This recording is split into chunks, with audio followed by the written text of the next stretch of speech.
ধূমপান এবং মদ্যপান স্বাস্থ্যের পক্ষে ক্ষতিকর।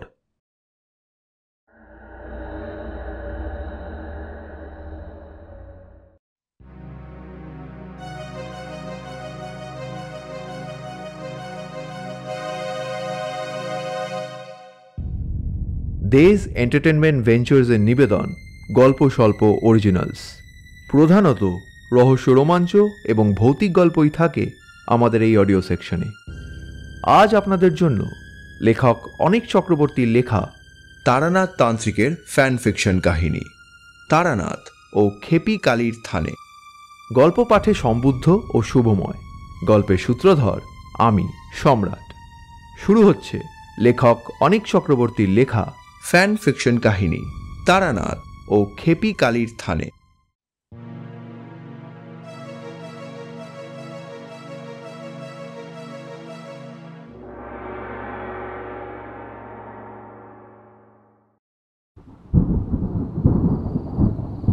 সন্ধ্যা অনেকক্ষণ আগেই ঘনিয়ে এসেছে। সেই সাথে শ্রাবণের বাদলার দিনে পথঘাট প্রায় জনশূন্য।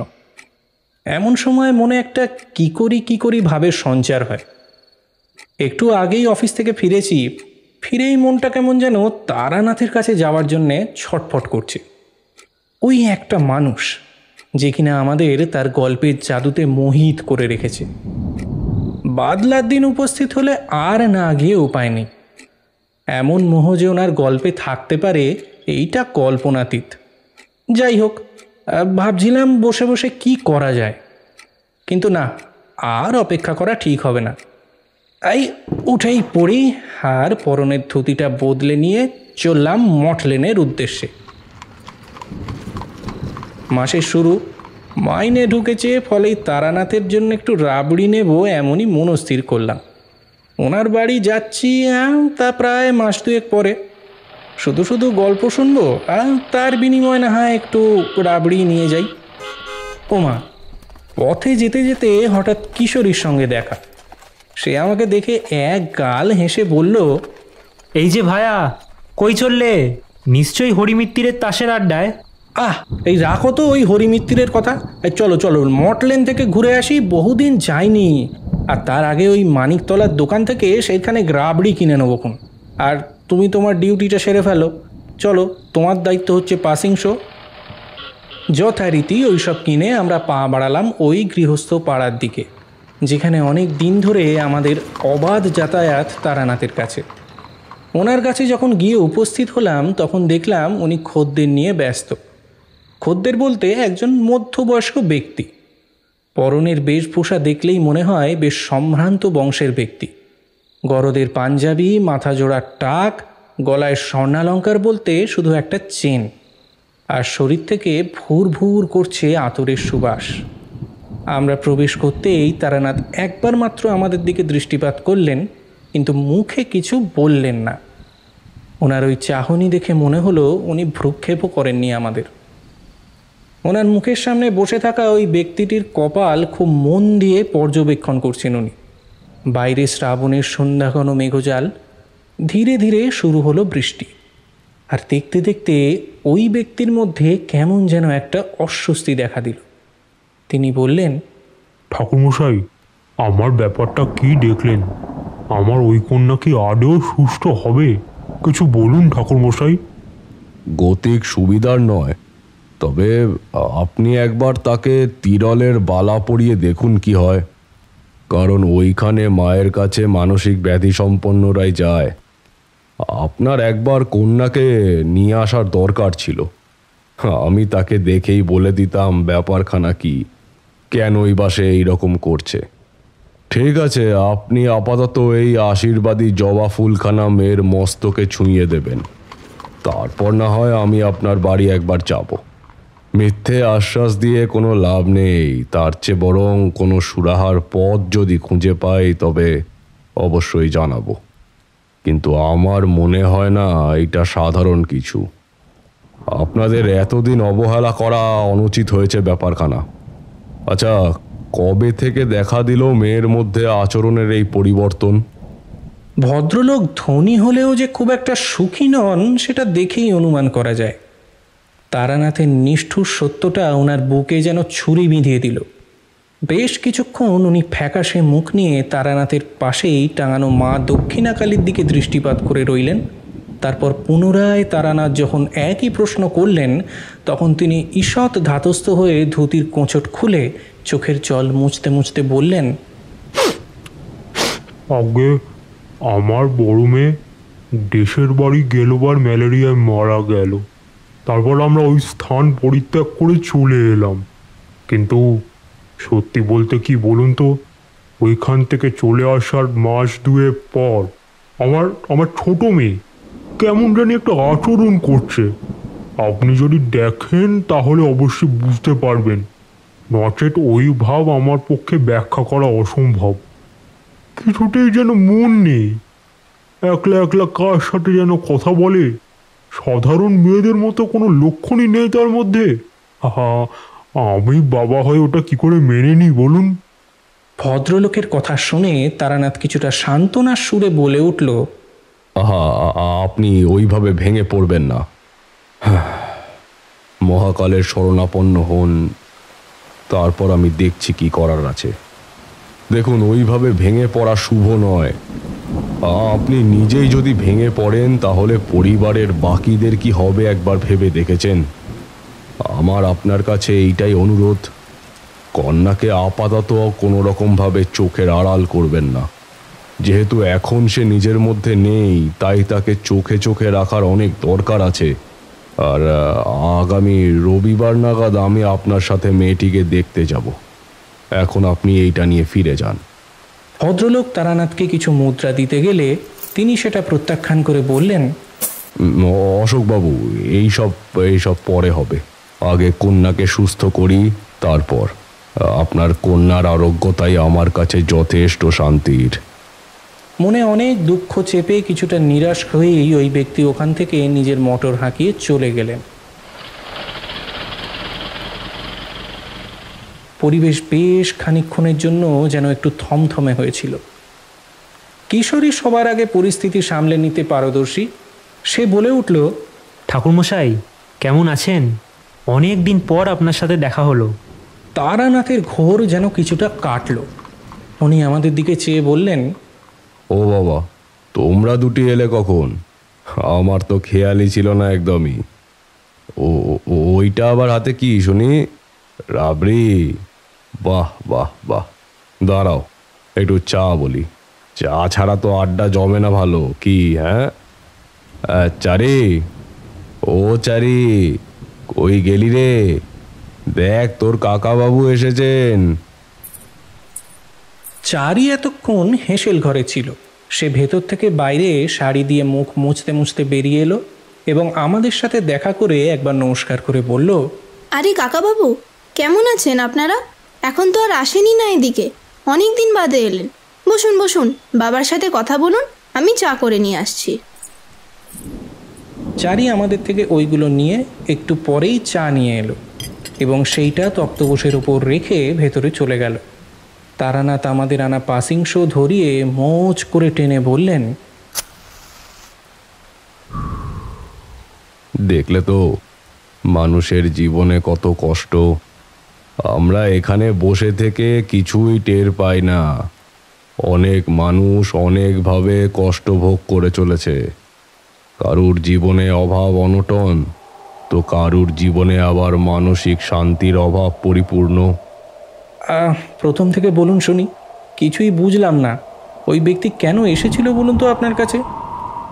তারানাথ নিজের সিগারেটে একটা দীর্ঘ টান দিয়ে শুরু করলেন, যেই ভদ্রলোক আমার কাছে এসেছিলেন তার নাম অশোক মাইতি। থাকেন কাছেই এই বঙ্কুবিহারী লেনে।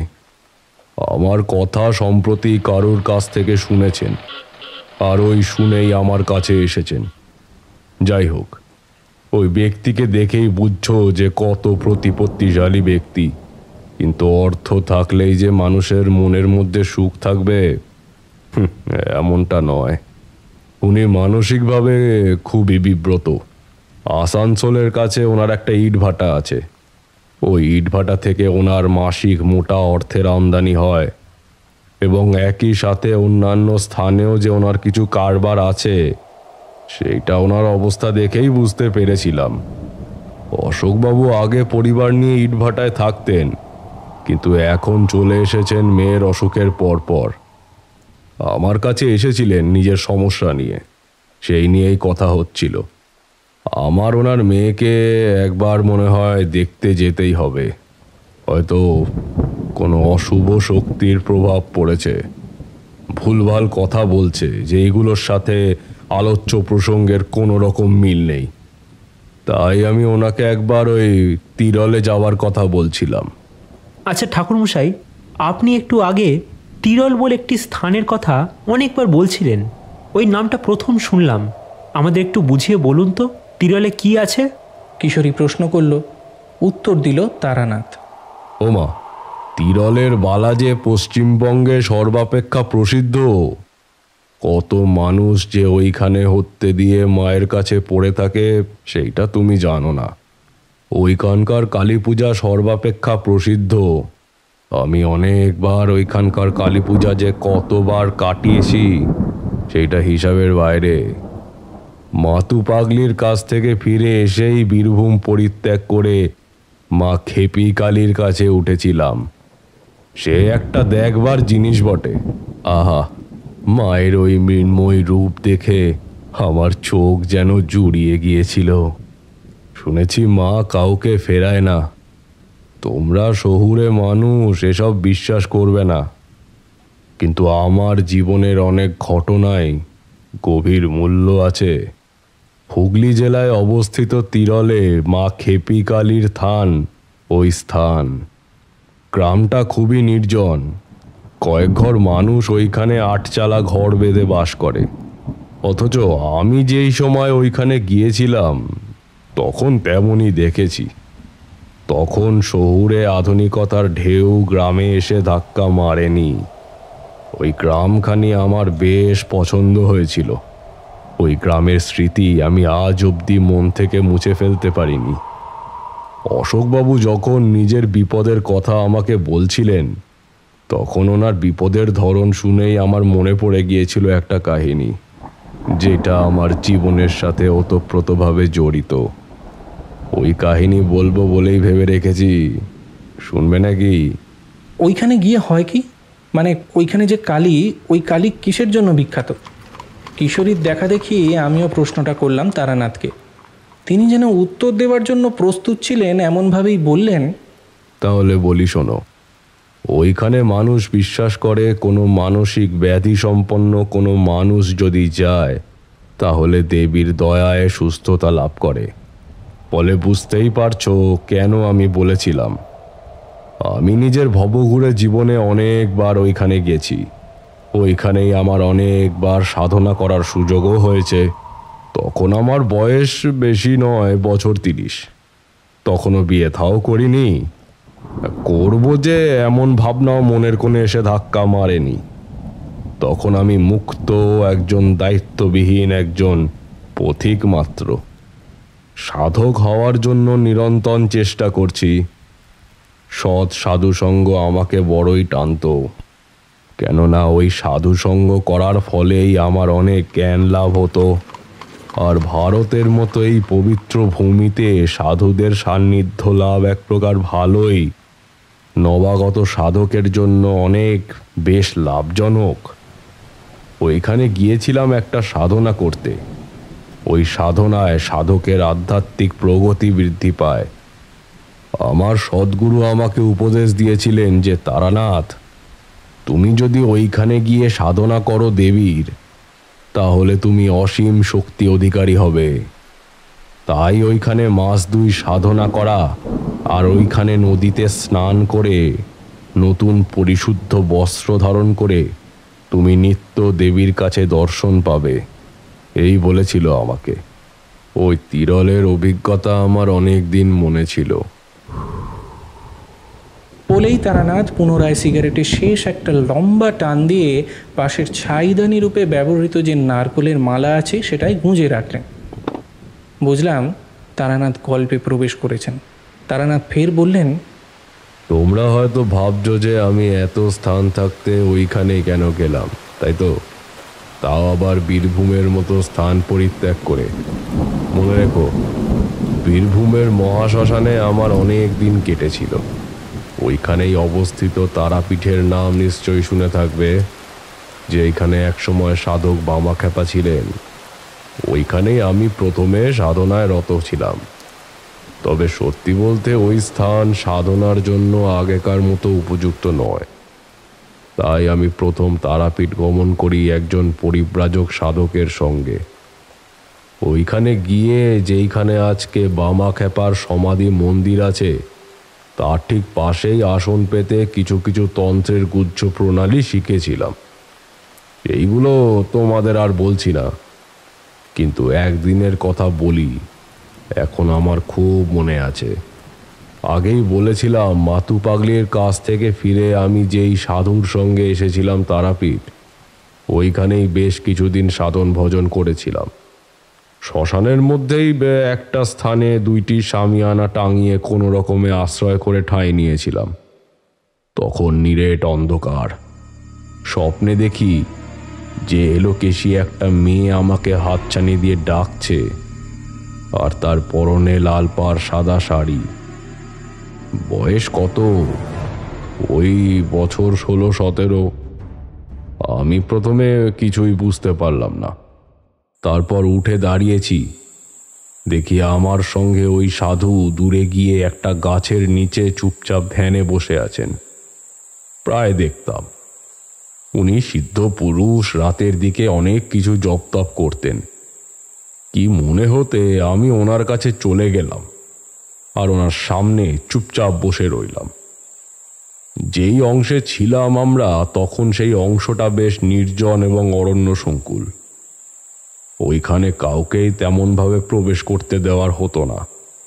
রাতের দিকে শ্মশানে অনেক মানুষ প্রবেশ করে রহস্য মৃত্যুর শিকার হয়েছে, ফলে বুঝতেই পারছো যে নিজের প্রাণ ভয় ভীত হয়ে কেউ ওইখানে যেত না। যাই হোক, ওইখানে গিয়ে আমি চুপচাপ বসেছিলাম। প্রায় আধ ঘন্টার পর আমার সঙ্গে থাকা ওই বয়স্ক সাধু চোখ খুললেন। ওনার মুখের মধ্যে একটা হাসির আভাস ফুটে বেরোচ্ছে। তিনি আমাকে বললেন, তারানাথ, এইবার তোমাকে ওখানে যেতেই হবে। আমার কাছ থেকে যা পাওয়ার তুমি পেয়েছো। এইবার তুমি নিজে গিয়ে সাধনা করো আর সিদ্ধি পাও।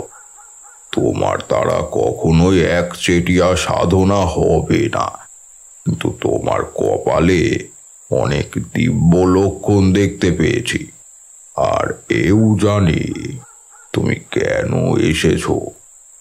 আমি অবাক হয়ে শুধালাম যে কেন এসেছি সেটা আপনি জানেন, আর কেন আমাকে আপনার এখান থেকে চলে যেতেই বা বলছেন? সাধু বেশ খানিকক্ষণ নীরব থেকে বললেন, তারানাথ, তোমার ওপর মা কালী খুশি, তাই মা নিজের এক অন্য রূপে দেখা দিয়েছে স্বপ্নে। আর তোমাকে এইখান থেকে যেতে হবে হুগলি জেলায় তিরোল নামক স্থানে। ওইখানেই আছেন। ওইখানেই তুমি দেখা পাবে এক সাধকের, যে কিনা তোমাকে সাধনার কাজে অনেক সাহায্য করবেন। সাধুর কথা মতো পরদিন আমি তারাপীঠ থেকে বেরিয়ে রামপুরহাটে ট্রেন ধরে চলে এলাম। মনে মনে ভাবছিলাম গত রাতের কথা। দেবী হঠাৎ আমাকে কেন দর্শন দিতে গেলেন, কিন্তু তখন কি জানি যে ওইখানে আমার সাথে এক অদ্ভুত অভিজ্ঞতা ঘটবে। যেইখানে আমার আসার কথা ছিল সেইখানে আমি পৌঁছালাম সেদিন রাত সন্ধ্যার অনেক পরে।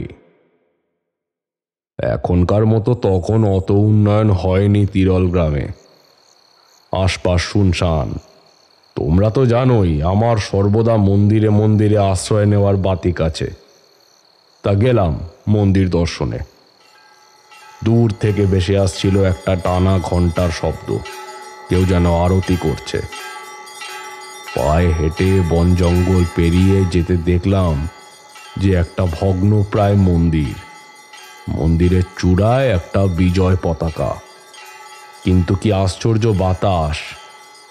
যেই দিকে স্বস্তিক চিহ্ন আঁকা ওই পতাকাটা তার বিপরীত দিকে বাতাসের ছোঁয়া ছাড়াই ঢেউ খেলিয়ে যাচ্ছে।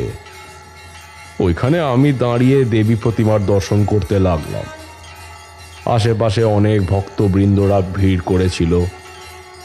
সেই ভিড় দেখেই বোঝা যাচ্ছে সকলেই এই দেবীর প্রতি যথেষ্ট আস্থাবাদী। আর বয়স্ক পুরুষ যিনি আছেন তিনিও অবধি ওইখানে দাঁড়িয়ে পূজা করছেন। যতই পূজা করছেন ততই যেন কালী মূর্তিটা জাগ্রত মনে হচ্ছে। দেবীর একেবারে মুখোমুখি একটা সিঁদুরের লেপন দেওয়া হাড়িকাঠ। ওই হাড়িকাঠটায় যে বলি হয় বিশেষ পূজাতিথিতে, সেইটাও মনে হচ্ছিল। কারণ দেবীর পিছনেই একটা রক্তমাখা শানিত খাঁড়া ঝুলছে। পাশ দিয়ে চলে গেছে অনেক দূর অবধি একটা অরণ্য সংকুল শ্মশান। ওইখানেই ভাবলাম আজকের রাতটা কাটিয়ে দেব। কিন্তু যে হারে খিদে পাচ্ছিল, তাতে আগে ক্ষুধা নিবৃত্তির জন্য ইতিউতি খুঁজে দেখি যে কোনো সরাইখানা আছে কিনা। কিন্তু না, কিচ্ছু নেই। অভুক্ত অবস্থায় একটা গাব গাছের নিচে দাঁড়িয়ে আছি, এমন সময় একটা শ্যামলা বর্ণের মেয়ে তালপাতার মধ্যে কিছুটা খিচুড়ি এনে আমাকে দিয়ে বলল, ঠাকুর মশাই, আপাতত এটা খান। এইটা খেয়ে নিজের খিদে মিটিয়ে নিন। মা খ্যাপা কালীর ভোগের প্রসাদ আমি অল্প সরিয়ে এনেছিলাম। একটু পরেই ওইখানে গ্রামবাসীদের পাত পেড়ে খেতে দেওয়া হবে। সে এখন অনেক দেরি। ব্যাপার দেখা মাত্র আমি তো হতবাক। আমি এইখানে অভুক্ত অবস্থায় দাঁড়িয়ে আছি, ওইটা উনি জানলেন কি করে? তখন কাঁচা বয়স, অত শত বুঝতে পারলে তো হয়েই যেত। আমার হাতে ওই শাল পাতাটি দিয়ে ওই স্ত্রীলোকটি অন্ধকারের মধ্যে মিলিয়ে গেলেন। আমি অন্ধকারের মধ্যে তাকে যত দূর দৃষ্টি দেখা যায় তা দিয়ে দেখার চেষ্টা করলাম, কিন্তু না, কিছুই দেখতে পেলাম না। ফলে ওইখানে দাঁড়িয়ে খেতে যাচ্ছি, এমন সময় দেখি যেইখানে ওই স্ত্রীলোকটি দাঁড়িয়ে আছেন ওখানে একটি জবা ফুলের মালা। তখন আমি চিনতে পারলাম যে আদতে উনি কে ছিলেন। কিশোরী প্রশ্ন করল, ওই স্ত্রী লোকটি কে ছিল ঠাকুরমশাই? বুঝলে না, দেবী খ্যাপা কালী। আমার সঙ্গে যে দেবীর এইভাবে সাক্ষাৎ হতে পারে সে কথা আমাকে আমার তারাপীঠের ওই গুরুজি বিলক্ষণ বলে রেখেছিলেন। কিছুক্ষণ পরেই অবশ্য আমি ওইখান থেকে ভোগ খাওয়ার জন্য ডাক পেলাম। সাধারণ মানুষ বাদে অনেক সাধু পুরুষেরাও এসেছিলেন। আমি তাদের দিকে চেয়ে চেয়ে দেখছিলাম। অনেক সাধু আছে যাদের দেখলেই মনের মধ্যে ভক্তি শ্রদ্ধার ভাব জন্ম নেয়। এমনই এক সাধু একেবারে মুখোমুখি বসেছিলেন আমার। হয়তো এই সাধুর কাছেই আমার আসার কথা ছিল। আমি খাওয়া শেষ করে দেবীর উদ্দেশ্যে প্রণাম ঠুকে পাশেই অবস্থিত বন জঙ্গলের মধ্যে পরিপূর্ণ শ্মশানের ভেতরে প্রবেশ করলাম। শ্মশানের ভেতর ইতিমধ্যে একবার প্রবেশ করেছিলাম বটে। তখন দেখেছিলাম কেউ যেন শ্মশানকালীর আরাধনা করছে। রাত্রের প্রথম প্রহরেই স্থানটা এতই নিঝুম হয়ে গিয়েছে যে প্রতি পদে চলতে গেলে মনের মধ্যে ভয়ের সঞ্চার হয়। দিক বিদিক থেকে অনেক সাধু সন্তরা এসে দুর্বোধ্য স্বরে মন্ত্র আওড়াচ্ছে। আমি কাছাকাছি একটা গাছের নিচে গিয়ে বসে ওইসব দেখতে লাগলাম। লাল কাপড় পরিহিত একজন সাধুর সন্নিকটে দুই দম্পতি যুগল বসে আছে। তাদের চোখে স্বভাবতই অশ্রু, দুই হাত জোর করে আছে। শুনলাম তারা বলছে, বাবা বাবা অনেক দূর থেকে এসেছি, আপনার নামে অনেক প্রসিদ্ধি শুনেছি, দয়া করে আমাদের ফেরাবেন না। আপনার যত টাকা লাগে আমি দেব, কিন্তু দয়া করে অনুগ্রহপূর্বক আমার সন্তানকে ফিরিয়ে দেবেন না।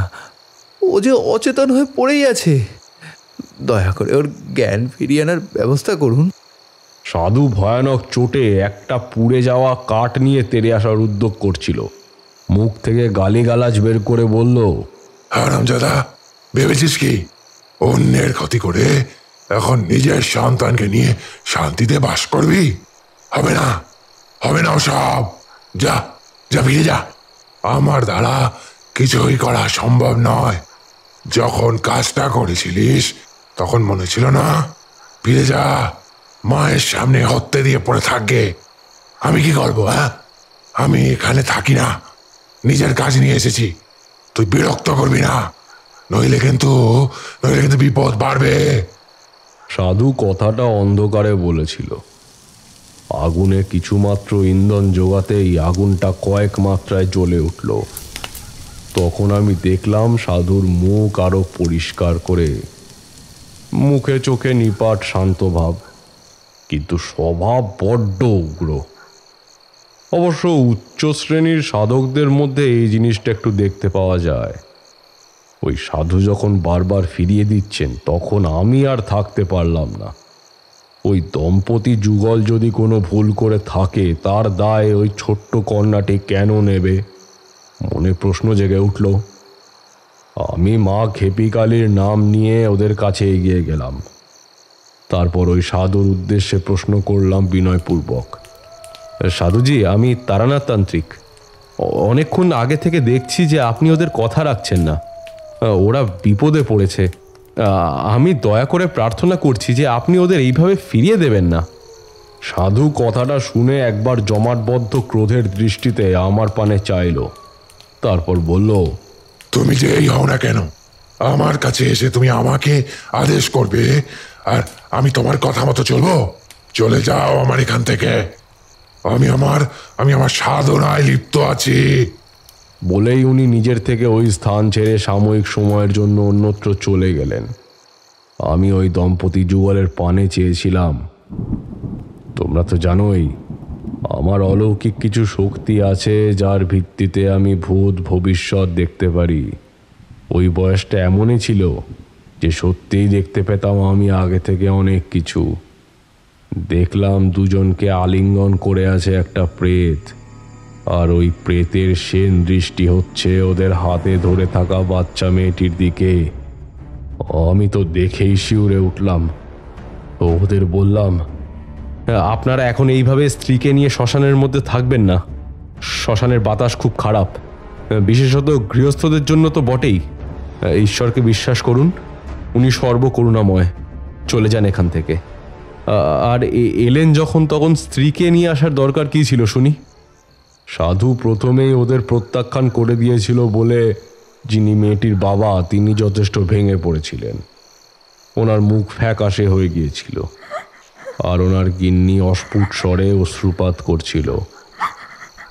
যাই হোক, আমার কথা ওদের কানে যেতে প্রথমে মেয়েটির বাবা বলে উঠল, আমরা এখানকার বাসিন্দা নই, আমরা বীরভূম থেকে এসেছি। শুনেছিলাম এখানে এলে নাকি অনেকের অনেক সমস্যা মা ঘুচিয়ে দেন। যাই হোক, আমরা এসেছিলাম অনেক আশা করে, কিন্তু এখন ফিরে যেতে হবে দেখছি। কিন্তু এইভাবে কত স্থানে ঘুরে বেড়াই বলুন দেখি। আচ্ছা, আপনাকে দেখে তো মনে হচ্ছে আপনি এই পথের পথিক। আপনি যদি দয়া করে আমার একটি মাত্র মেয়েকে সারিয়ে তোলেন, তাহলে আপনার যা দরকার আমি সব দেব। কিন্তু আমার প্রাণের চেয়েও প্রিয় মেয়েটিকে উদ্ধার করুন। আপনি কি করলেন ঠাকুর মশাই? আপনি কি কিছু করলেন? করবো আর কি, আমি সামান্য পথিক। তবে আমার ওই বছর 16 মিষ্টি মেয়েটিকে দেখে যথেষ্ট কষ্ট হচ্ছিল। আমি ওইখানে ওই প্রেতকে যতবার দেখতে পাচ্ছিলাম, ততই আমার মনের মধ্যে কষ্ট দ্বিগুণ হয়ে যাচ্ছিল। এই ঘটনা আজকের খদ্দের অশোক মাইতি বাবুর সঙ্গে সম্পূর্ণ সমসাময়িক। আমি ওনাদের যেতে বললাম মায়ের মন্দিরে, আর বললাম, ঠিক আছে, আপনি এখন ফিরে যান। এই তিরল মায়ের দুয়ার, এইখান থেকে কেউ ফিরে যায় না, আপনিও নিশ্চয়ই ফল পাবেন। তখন ব্যক্তি হতাশ হয়েই ওই শ্মশান থেকে মেয়ে আর স্ত্রীকে নিয়ে চলে গেল। আর ওরা যাওয়ার পর দেখি ওই সাধু পুনরায় নিজের স্থানে কখন যেন এসে বসে গেছে। আমার কেমন যেন কৌতূহল হচ্ছিল।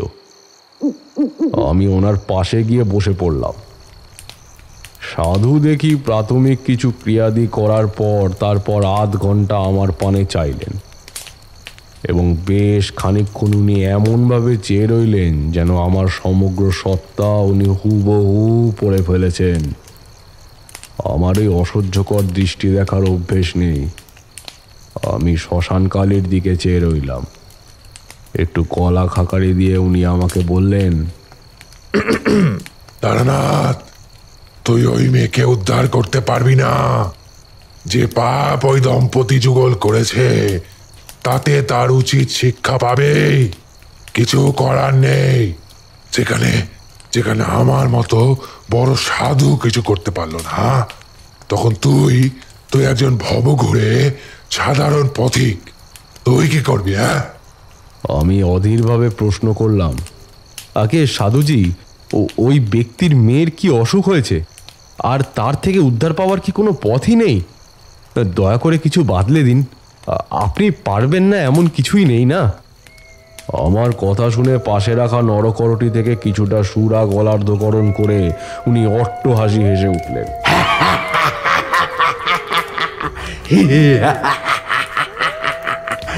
উফ, সেই হাসির দমকে সমগ্র তিরল মন্দিরের সংলগ্ন শ্মশানভূমি যেন কেঁপে উঠল, আর আশপাশ থেকে সাধুরা উচ্চস্বরে মায়ের নাম করে উঠল। সকলের কণ্ঠেই নেশার ভাব স্পষ্ট। আমার কাছে পরিবেশ গা সওয়া।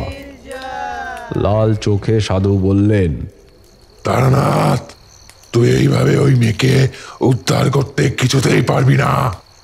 অপঘাতে মৃত প্রেতের দৃষ্টি লেগেছে ওই মেয়েটার ওপর। সে পারবে না, এমন কোনো কাজ নেই। যা যা এখান থেকে, আমাকে বিরক্ত করিস না।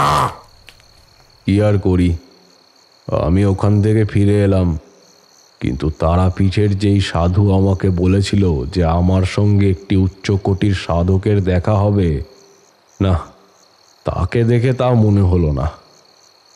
শ্মশান থেকে বেরিয়ে আসার পথে একটা লম্বা রাস্তা আছে, ওইটা দিয়ে হেঁটে ক্রমেই মন্দিরের পানে যাচ্ছি।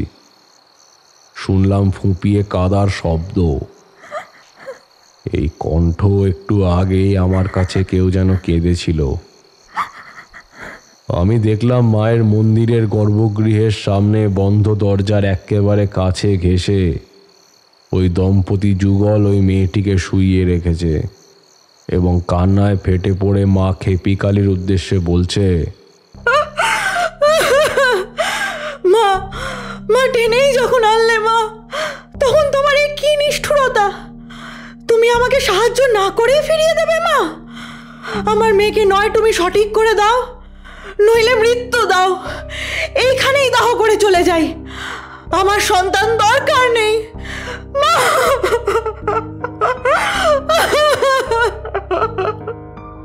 বুঝলে বিভূতি, একজন মা কতই না ভেঙে পড়লে ইষ্টের উপর দোষ দেয়।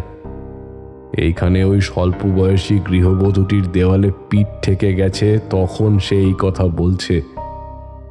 আমি ওইখানেই দাঁড়িয়েছিলাম, চুপচাপ থামের আড়ালে দাঁড়িয়ে ওই মর্মভেদী দৃশ্য আর প্রলাপ ধ্বনি শুনছিলাম।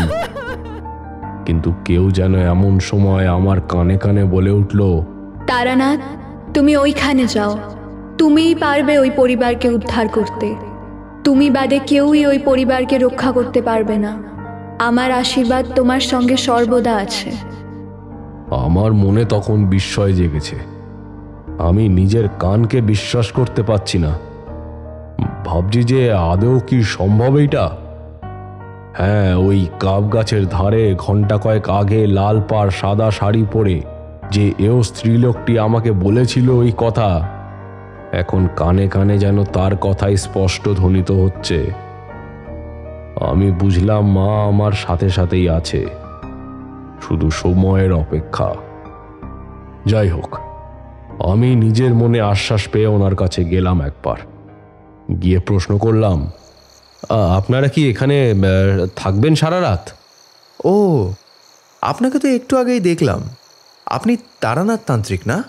হ্যাঁ, আমি তারানাথ তান্ত্রিক। মানুষের উপকার করার জন্য আমার পথে পথে ঘুরে বেড়ানো। আসলে আমি মানুষের বিপদ দেখলে ঠিক থাকতে পারি না, কিন্তু আপনার এই ফুটফুটে কন্যাটিকে দেখে আমার খুবই মনে কষ্ট হয়েছে। আপনি আস্থা রাখুন, আর যদি কোনো সমস্যা না হয় তাহলে আমাকে একটিবার বলবেন ব্যাপারটি কি, তাহলে আমি যদি কিছুটা সাহায্য করতে পারি। কথাটি শুনেই উভয় যেন বুকে বল পেল। আমার দুই হাত মুঠোর মধ্যে চেপে ধরে কন্যাটির পিতা কাঁদো কাঁদো স্বরে বলল, হ্যাঁ হ্যাঁ, আমার সমস্যা কেন হবে? আসলে আমরা এখানকার মানুষ নই, আমাদের বাড়ি সেই বীরভূমে অবস্থিত। ওইখানেই আমাদের পৈতৃক ভিটে।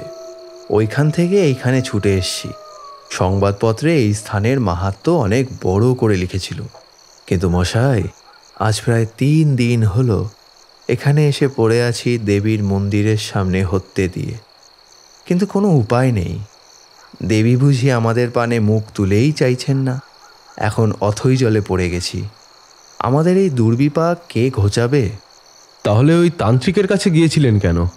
আসলে ঠাকুরমশাই, আমি শুনেছিলাম যে এখানে অনেক সিদ্ধ সাধক আসেন। তারপর গত 2 দিন হলো আমার মেয়েটা কোনো কথাই বলছে না। অচেতন হয়ে অসাড়ভাবে হাত পা ছড়িয়ে পড়ে আছে। মেয়েটা যে মরে গেছে এমন ভাবার কোনো কারণ নেই, কারণ সে মাঝে মধ্যে ঘুমের মধ্যে কী সব অদ্ভুত কথা বলছে, সেটা আমি বুঝতে পারছি না। আর প্রতিক্ষণে দেহটা কেঁপে ওঠে। ফলে বুঝতেই পারছেন, আমার কন্যার যখন এমন অবস্থা, তখন তাকে ফেলে আমি কি করে নিজের কাজে মনোনিবেশ করি।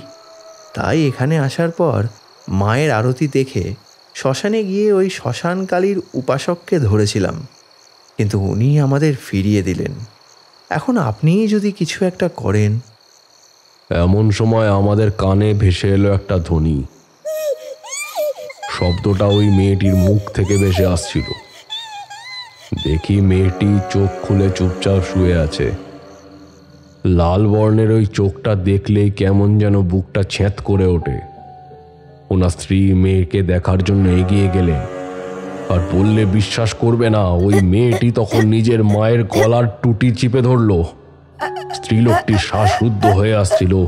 মেয়েটির বাবা ব্যক্তিগতভাবে খুবই অধীর হয়ে উচ্চস্বরে রব তুললেন সাহায্যের জন্য। কে আছো? আমাদের বাঁচাও, আমার স্ত্রীকে যে মেরে ফেললো, কে আছো? আপনি কি করলেন ঠাকুরমশাই তারপর? আমি কি করলাম জানো? পাশেই একটা ছাতিম গাছের নিচে একটা শিব মন্দির ছিল। তখন উঠে গিয়ে শিবের ত্রিশূলটা ওই মেয়েটির মাথায় স্পর্শ করলাম, আর শিব মন্ত্র উচ্চারণ করতে শুরু করলাম। দেখি মেয়েটির মধ্যে যে অধীরতা ছিল, সেইটা ধীরে ধীরে স্তিমিত হতে শুরু করেছে।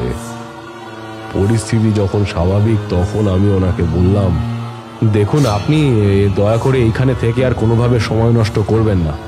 এই মেয়েটির উপর একটি প্রেতের দৃষ্টি পড়েছে, আর আমি গণনা করেছি যে ওই প্রেতটি আপনাদের বাড়ির কেউ। আচ্ছা, ইতিমধ্যে কি কেউ মারা গিয়েছে আপনাদের বাড়িতে? হ্যাঁ ঠাকুরমশাই, আমার বড় ভাই, সে মা কালীর বড়ই ভক্ত ছিল। সে মারা গেছে একদিন রাতে পুজো আদি করতে গিয়ে। ওই দিন ছিল অমাবস্যা। কোথা থেকে সাধু ধরে এনে সে পুষত।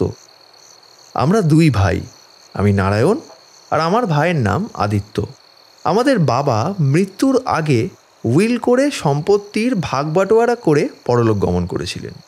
তার সাথে আমাদের তেমন সম্পর্ক ছিল না, কিন্তু সে যখন আমার স্ত্রীর দিকে নজর দেয়, তখন আমি রাগের মাথায় তাকে মনে আছে অনেক অপমান করেছিলাম।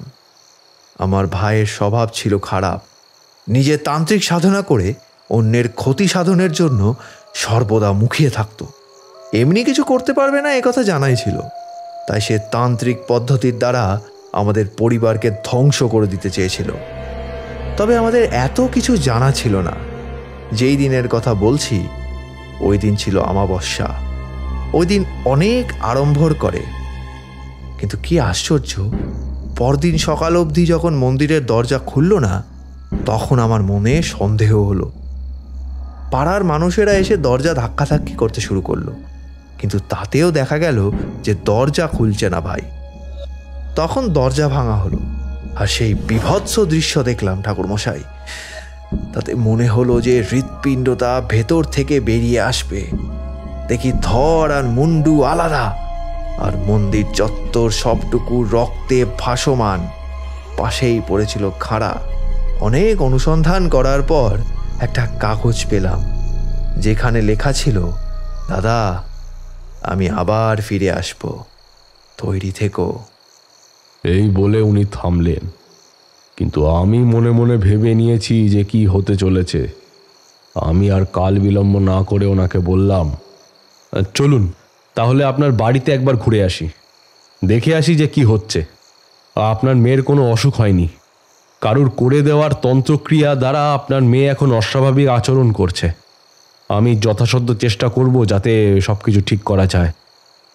তিরল থেকে মায়ের হাতের একখানা শাখা সেবাইতের কাছ থেকে মেয়েকে পরিয়ে নিয়ে নারায়ণবাবুর পরিবার সহ আমি চললাম ওনার ভিটে পরিদর্শনে। তিরল থেকে বীরভূমের দুবরাজপুর তখন অনেকটাই পথ। ট্রেন থেকে যখন নামি তখন সাঁঝ নেমে এসেছে। স্টেশনে দাঁড়িয়েছিল একটা টানা রিক্সা। 2টি রিক্সা ভাড়া করলেন নারায়ণবাবু। একটিতে উনি আর ওনার স্ত্রী কন্যা, আর অপরটিতে আমি বসেছিলাম। পথ চলতে চলতে যখন ওনার বাড়িতে এসে পৌঁছালাম তখন আমি দূর থেকে দেখলাম কেয়া ঝোপের আড়ালে জ্বলন্ত 2টি চোখ। ওই চোখ দুটি মোটেই কোনো পশুর হতে পারে না। নিম্ন শক্তির কোনো জীব এই বাড়িতে এসে বাসা বেঁধেছে। আমি ওই দেখেই একটু চমকে উঠলাম। আমার চমকে ওঠার ওইটা দেখতে পেয়েছিলেন নারায়ণবাবু। বাড়ি একটাই, কিন্তু মাঝখানে ময়দানের মতো লম্বা উঠোনের মাঝে একটা প্রকাণ্ড পাঁচিল থাকার ফলে 2টি অংশ বিভক্ত হয়েছে। কিন্তু নিম্ন ধাঁচের শক্তিটা যে নারায়ণবাবুর বাড়ির সামনেই ঘোরাফেরা করছে, আমরা নেমে ওইখানে গেলাম। আমাকে দেখে নারায়ণবাবু বললেন, ঠাকুরমশাই, এই দেখুন, এই হলো আমাদের ভিটে। কি বুঝছেন যদি একটু বলেন। ঠিক আছে, আপনি অত দুশ্চিন্তা করবেন না, আমি দেখছি কি করার আছে। বলেই পাশেই যেইখানে পূজাস্থল ছিল ওইখানে গিয়ে দেখলাম বাইরে থেকে তালা বন্ধ। আমার মনে হচ্ছিল ওইখানে যেন কেউ দাঁড়িয়ে আছে, যদিও তার ভৌতিক শরীর নয়, কিন্তু তবু একটা শক্তি যেটা আসার পথে দেখেছিলাম ওইটা দাঁড়িয়ে আছে। আমি ইষ্ট নাম স্মরণ করতে লাগলাম। তারপর ফিরে এসে নারায়ণবাবুকে বললাম, দেখুন, আমার আর আপনার হাতে এখন বেশি সময় নেই। কালকের মধ্যে যেই জিনিসগুলো দেব সেইগুলো সংগ্রহ করে দিন। এই বাড়িতে ভয়ঙ্কর কোনো তান্ত্রিক ক্রিয়া করা হয়েছে। আপনার ভাই ওই দেবীর সামনে নিজেকে উৎসর্গ করেছে শুধুমাত্র আপনাদের ধ্বংস করার তাগিদে, আর একই সাথে সে চায় আপনার কন্যার শরীর ধারণ করতে। প্রাথমিকভাবে একটু ধাক্কা খেলেন নারায়ণবাবু, সেটা ওনার চোখ মুখ দেখে অনুমান করা যাচ্ছিল। তিনি অল্পেতেই বিধ্বস্ত হয়ে গিয়ে বললেন, ঠাকুরমশাই, আমার ভাই শেষ অবধি এত নিচে নামতে পারল? আমাদের ওপর শত্রুতা থাকুক, অসুবিধে নেই, কিন্তু আমার মেয়ে কি করেছে? সে তো নিষ্পাপ। তাহলে? নারায়ণবাবু, মানুষের মতিভ্রম হলে সে তখন ধরাকে সরা জ্ঞান করে। তাই বলছিলাম, এই বিপদ থেকে আপনাকে মা খেপিকালি উদ্ধার করতে পারে। আমি কাল ওই স্থানে একটি যজ্ঞ করব। ওইটি করে দিয়ে আপনার ভাইয়ের যা যা কিছু আছে সবই আগুনে পুড়িয়ে ফেলতে হবে। আপনার ভাইয়ের ব্যবহৃত কোনো জিনিস রাখলে চলবে না। আর হ্যাঁ, মেয়েকে আমার সামনে বসিয়ে রাখবেন। তারানাথ বেশ আবেগের সঙ্গে গল্পটা বলছিলেন। গল্পের মাঝেই উনি পাসিংশ ধরিয়ে বললেন,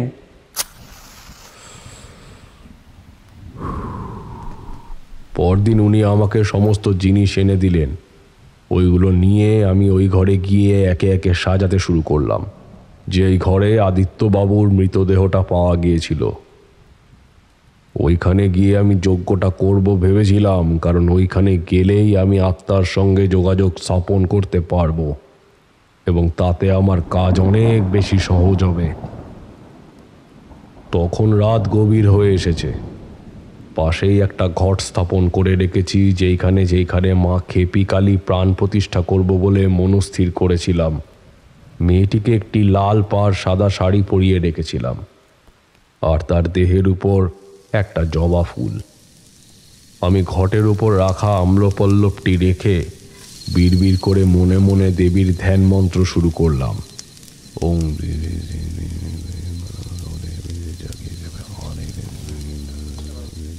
চোখ বুজে আছি।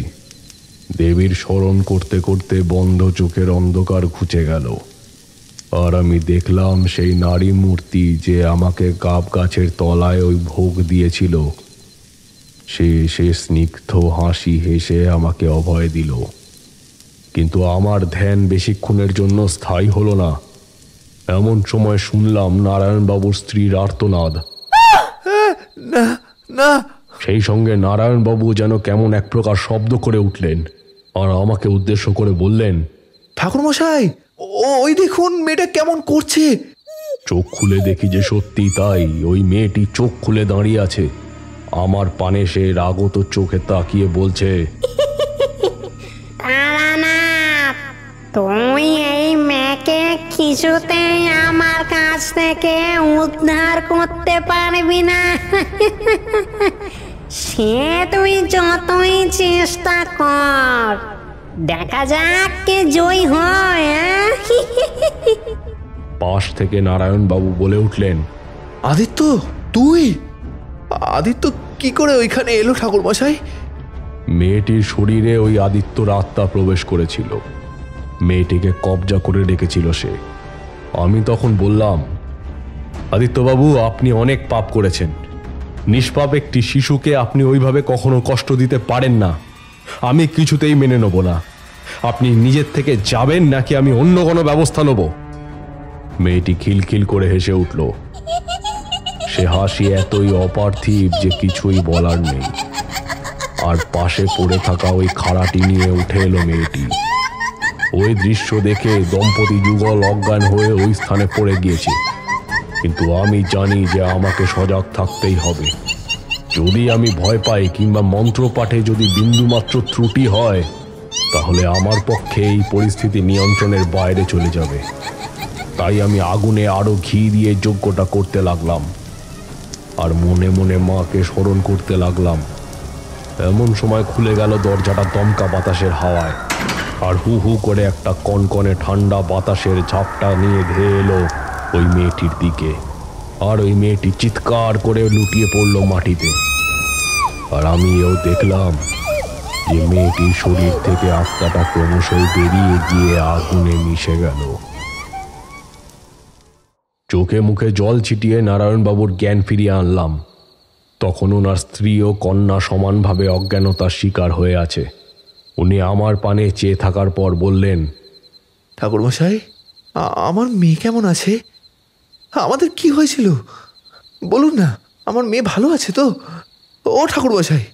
রাত তখনও অনেক বাকি, তাই আমি ওনাকে নিয়ে বাড়ির ভিতর প্রবেশ করে আশ্বাসে সুরে বললাম, নারায়ণবাবু, বিপদের মেঘ কেটে গিয়েছে। আপনি নিশ্চিন্ত থাকুন। আর হ্যাঁ, ওইখানে একটা কালী পূজা করিয়ে নেবেন। শক্তি পূজা যেইখানে হয় সেইখানে কোনো অপদেবতা প্রবেশ করতে পারে না। এই হচ্ছে আপনার মেয়ে। আপনার মেয়ে এখন সম্পূর্ণ সুস্থ আছে, তাকে বিশ্রাম করতে দিন। পরদিন সত্যি গিয়ে দেখি ওনার মেয়ে আগের তুলনায় অনেক সুস্থ হয়ে গিয়েছে। ওনার গৃহ থেকে অনেক অপশক্তি সম্পূর্ণ বিদায় নিয়েছে। আমি তবু একটু সস্তায়ন গোচের করে দিয়ে ওইখান থেকে ফিরে এলাম। তারানাথের গল্প শেষ হলো। আমরাও বাইরে আকাশের দিকে তাকালাম। দেখলাম আকাশ আগের তুলনায় অনেক বেশি কালো হয়ে এসছে। এই বুঝি ঝড় উঠবে। মানে মানে দেখে শুনে আমরাও তার কাছ থেকে বিদায় নিয়ে বেরিয়ে পড়লাম। শুনছিলেন লেখক অনিক চক্রবর্তীর লেখা তারানাথ তান্ত্রিকের ফ্যান ফিকশন কাহিনী তারানাথ ও খেপিকালির থানে। তারানাথ তান্ত্রিকের ভূমিকায় শুভময়, গল্প পাঠে ও বিভূতির ভূমিকায় সম্বুদ্ধ, অশোক মাইতি আদিত্যর আত্মার ভূমিকায় ও কিশোরীর ভূমিকায় অঙ্কিত, চারির ভূমিকায় দেবস্মিতা, নারায়ণবাবু ও শ্মশানের সাধুর ভূমিকায় আমি সম্রাট, দেবী ও বাচ্চা মেয়ের ভূমিকায় আকাঙ্ক্ষা, নারায়ণবাবুর স্ত্রীর ভূমিকায় সোমশ্রী ও বয়স্ক সাধুর ভূমিকায় Pritam. Sound editing, designing foley, background music, পরিকল্পনা ও পরিচালনায় Ankit, mix and mastering and motion graphics Debdutta, poster ও পাবলিসিটি স্ক্রিবলিং মাইন্ড থেকে সাবর্ণ। গল্প স্বল্প থিম সানি। গল্পটি যদি আপনাদের ভালো লেগে থাকে তাহলে ভিডিওটি লাইক, কমেন্ট ও শেয়ার করে চ্যানেলটি সাবস্ক্রাইব করে দেবেন। আরও আপডেটস পেতে ও আমাদের সাথে যোগাযোগ করতে চাইলে ডেসক্রিপশন বক্সে দেওয়া আমাদের ফেসবুক পেজ বা ইনস্টাগ্রাম পেজে গিয়ে ইনবক্স করতে পারেন। গল্প স্বল্পর পরবর্তী গল্পগুলি আসবে খুব শীঘ্রই, শুধুমাত্র দেজ এন্টারটেনমেন্ট ভেঞ্চার্সের ইউটিউব চ্যানেলে।